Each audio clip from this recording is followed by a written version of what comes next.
For a limited time only, you can get The Athletic for £1 per month for 6 months. See the link in the description to sign up now. For Tottenham, the thought of losing Harry Kane is inconceivable. And yet, with the player seeking a move and plenty of clubs reportedly interested in signing him, it's a situation they may have to confront before the current transfer window ends. But how could they replace a centre-forward upon whom they depend so much?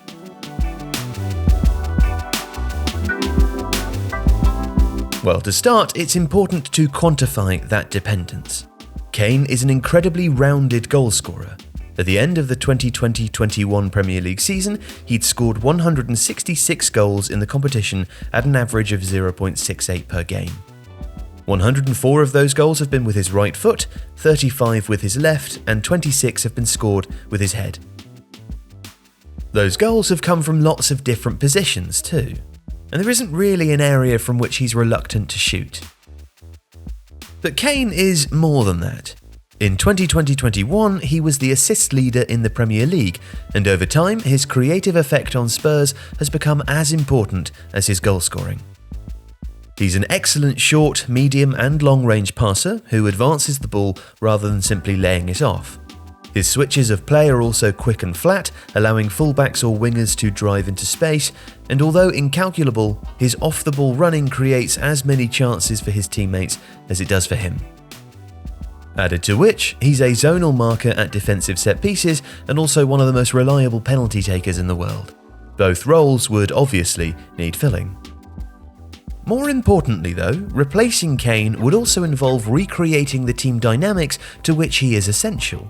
The partnership with Son Heung-min, for instance, which depends on quick, incisive interchanges, penetrating passes that make use of the South Korean's pace behind a defence, as well as the more vertical sequences, which spring the South Korean into space.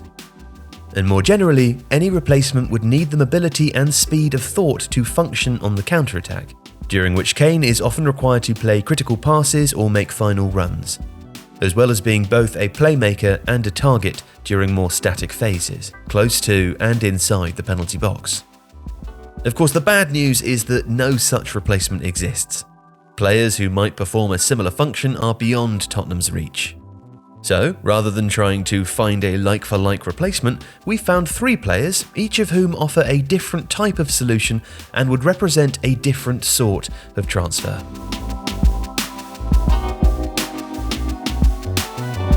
Eintracht Frankfurt's failure to qualify for the Champions League might make André Silva more affordable than he would otherwise be, but a prolific Bundesliga season would still see him command a big fee, particularly as rumours of a €30 million release clause have been denied by his agents, and at 25, his prime is ahead of him. Silva is a very different type of forward to Kane, more of a penalty box finisher, but the quality of his goal scoring and first-time finishing should suit Tottenham. They have good delivery from fullback, and a range of players who can create shot-taking opportunities from central positions, both of which would suit Silva's excellent ability in the air and his capacity to get shots off under pressure. He's much more of a receiver than Kane, meaning that he inhabits space that progressive passers like to target.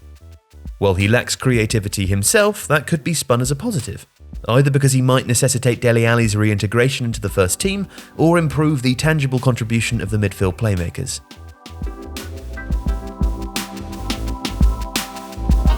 Duvan Zapata has already turned 30, meaning that while he would command a smaller fee, he would have little to no resale value.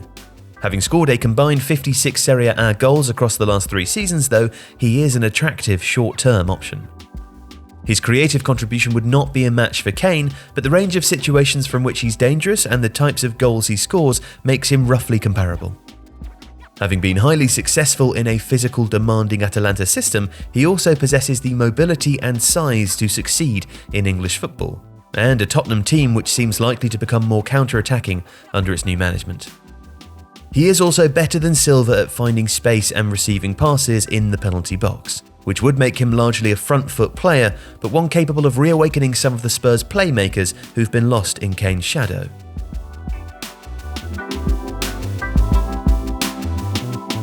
At 21, Dušan Vlahović has just enjoyed his first truly productive season. It casts him awkwardly as a player of obvious potential, but who perhaps lacks the tangible evidence to reassure anyone capable of paying the big fee. So any bid would of course be speculative, but he promises to eventually become the most rounded player on this list and probably the closest to Kane in style. Vlahović can look ungainly, but that doesn't prohibit either his accuracy in front of goal or his strength in the air. And while his passing and creativity remains minimal, both in effect and volume, he has touches of skill in his game which could be developed into something more substantial. His contribution outside of the box is still quite basic, nothing like Kane's, but he's been described as a highly coachable player by those who have managed him, and that side of his game could be developed.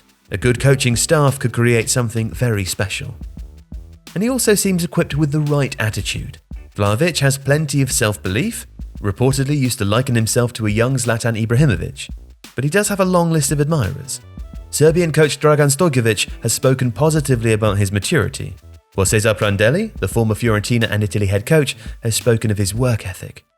Clearly Vlahović would come with plenty of risk, but given Tottenham's inability to attract elite ready-made players, their best option in replacing Harry Kane, should they need to, might be to forge a new one from a rawer set of attributes.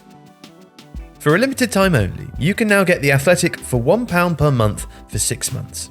During the Euros, we've had guest articles from the likes of Yaya Toure, Scott McTominay and Emma Hayes, to add to the work of our writers David Ornstein, Michael Cox, Amy Lawrence and many, many more. The Athletic is home to some of the best football coverage online. Plus, you can watch Tifo videos and listen to Tifo podcasts on the app completely ad-free. So, join us at The Athletic today and sign up for £1 per month for 6 months. Thank you for watching today's video.